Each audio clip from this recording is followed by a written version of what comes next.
هل يمكن لمدرسة مغربية أن تسقط أعرق جامعات العالم في عقر دار البرمجة؟ وكيف نجحت 1337 في انتزاع المركز الأول عالميا من بين آلاف المطورين في تحد وصفه الخبراء بالأشد تعقيدا؟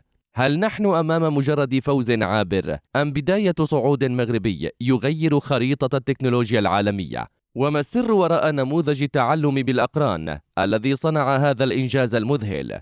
في هذا الفيديو سنكشف كيف تحولت 1337 إلى اسم يرعب كبرى مدارس البرمجة عالميا، ولماذا يتحدث الجميع اليوم عن معجزة مغربية اسمها سنيك بايت 2026.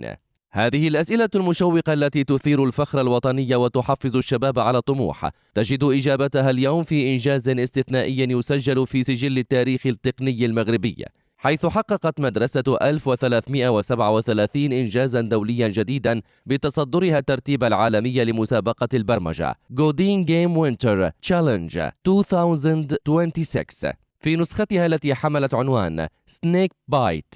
جاء هذا التتويج وفق ما أعلنته المؤسسة في بلاغها الصحفي الرسمي تتويجا لمسار تصاعدي دأبت المدرسة على ترسيخه منذ سنوات، قائم على الحضور المنتظم في المنافسات الدولية والتطور المستمر والقدرة الفائقة على الأداء تحت الضغط الشديد، مع تسجيل حضور متكرر على منصات التتويج العالمية. ولم يكن هذا الإنجاز نتيجة ظرفية أو ضربة حظ عابرة، بل ثمرة مسار طويل من التعلم القائم على الممارسة العملية والتجريب الدؤوب وتراكم الخبرات من خلال المحاولة والخطأ المتكرر، في إطار نموذج بيداغوجي فريد يرتكز على التعلم الذاتي والتعاون بين الطلبة وتحدي الحدود الفردية والجماعية. شهدت هذه الدورة مشاركة أكثر من 18,470 مبرمجا من مختلف أنحاء العالم، ما يعكس مستوى التنافسية العالي جدا للمسابقة، ويضفي على المرتبة الأولى التي حققتها 1337 قيمة إضافية تبرز عمق التميز المغربي. وقد جاءت المدرسة في الصدارة متقدمة على مؤسسات أكاديمية مرموقة، من بينها جامعة فروتسواف University of Wrocław البولندية التي حل ثانية، ومدرسة 42 باريس التي احتلت المركز الثالث، إلى جانب حضور قوي لشبكة مدارس 42 نتورك ضمن المراتب العشر الأولى عالميا، حيث شملت قائمة أبرز المؤسسات كلا من 42 نيس و42 ليون و42 اسطنبول وغيرها. وأكد البلاغ الرسمي أن هذا التتويج يعكس قوة العمل الجماعي داخل المؤسسة، حيث يجسد كل طالب مشارك ثقافة قائمة على الجهد الدؤوب والتعاون الوثيق والتطور المستمر، وهو ما يشكل اليوم أحد أبرز عناصر قوة المدرسة على الساحة الدولية. جرت أطوار المسابقة في الفترة الممتدة حوالي منتصف مارس 2026، وتحديدا حول يوم 25 من مارس كما أشارت بعض تقارير. وكانت المنافسة تتمحور حول لعبة استراتيجية خوارزمية بعنوان سنيك بايت، تتطلب من المشاركين تصميم ذكاء اصطناعي متطور، بوتات برمجية قادر على اتخاذ قرارات مثالية في أجزاء من الثانية، ضمن بيئة ديناميكية معقدة تشمل التنقل في شبكة، جمع الموارد، تجنب العقبات، والمنافسة المباشرة مع بوتات الآخرين. اعتمد المشاركون على لغات برمجة متنوعة مثل جافا وبايثون وبلاس بلاس سي، مع التركيز على تقنيات متقدمة في البحث عن المسارات باث فايندينج، نظرية الألعاب، وتحسين الخوارزميات لتحقيق أعلى كفاءة في الزمن الحقيقي. وبهذا الأداء الاستثنائي تمكن طلبة 1337 من إزاحة آلاف المطورين ومؤسسات أكاديمية دولية عريقة من الصدارة، مما يعزز من تموقع المدرسة كفاعل صاعد ومرجعي في مجال البرمجة التنافسية عالميا.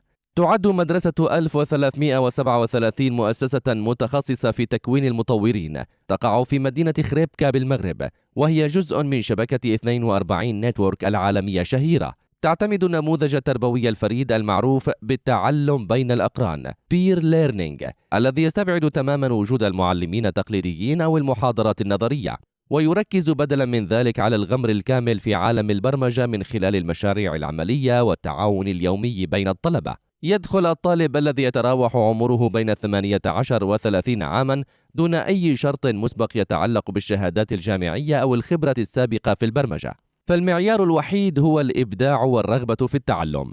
تبدأ الرحلة باختبار عبر الإنترنت يستمر ساعتين، يليه مرحلة البول التي تمتد 4 أسابيع للغمر الأولي، ثم برنامج رئيسي يدوم من 3 إلى 5 سنوات في بيئة تعليمية مفتوحة 24 ساعة يوميا، تعتمد على أجهزة الحواسيب المتطورة والتحديات المتدرجة. هذا النموذج الذي يعتبر ثوريا في مجال التعلم التقني يشجع على الاستقلالية التامة والعمل الجماعي في حل المشكلات المعقدة وبناء الحلول التقنية في بيئات واقعية تشبه سوق العمل الحقيقي. ويأتي هذا الإنجاز بعد سلسلة من المشاركات المتميزة في دورات سابقة لمسابقات جودين جيم، ما يؤكد استمرارية التميز ويرسخ مكانة 1337 كمؤسسة رائدة في تطوير المهارات العملية.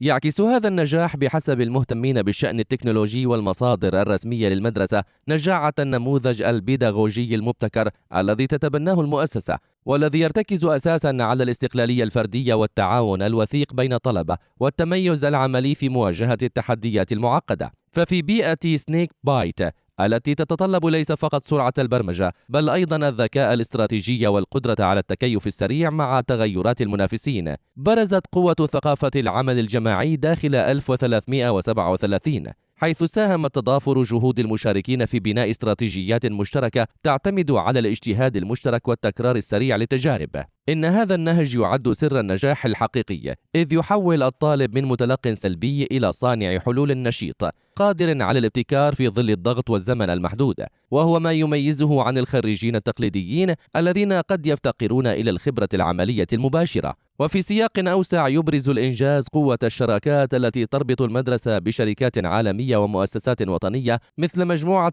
OCP، مما يجعلها نموذجا يحتذى به في تعزيز الاقتصاد الرقمي المغربي، ويضع المملكة على خريطة الابتكار كمركز إفريقي رائد لتكوين الكفاءات التقنية. إن مدرسة 1337 التي تأسست كمؤسسة غير ربحية ومجانية تماما لا تقتصر على تدريب المبرمجين فحسب، بل تساهم في بناء جيل جديد من المهندسين القادرين على تصميم وتطوير حلول برمجية لأعقد المشكلات في البيئات التكنولوجية المتطلبة مثل الذكاء الاصطناعي والألعاب الرقمية والأنظمة المعقدة. ما رأيكم في هذا الإنجاز؟ هل تعتقدون أنه يعكس بداية عصر جديد للبرمجة المغربية؟ شاركونا آراءكم وتجاربكم في التعليقات أدنى.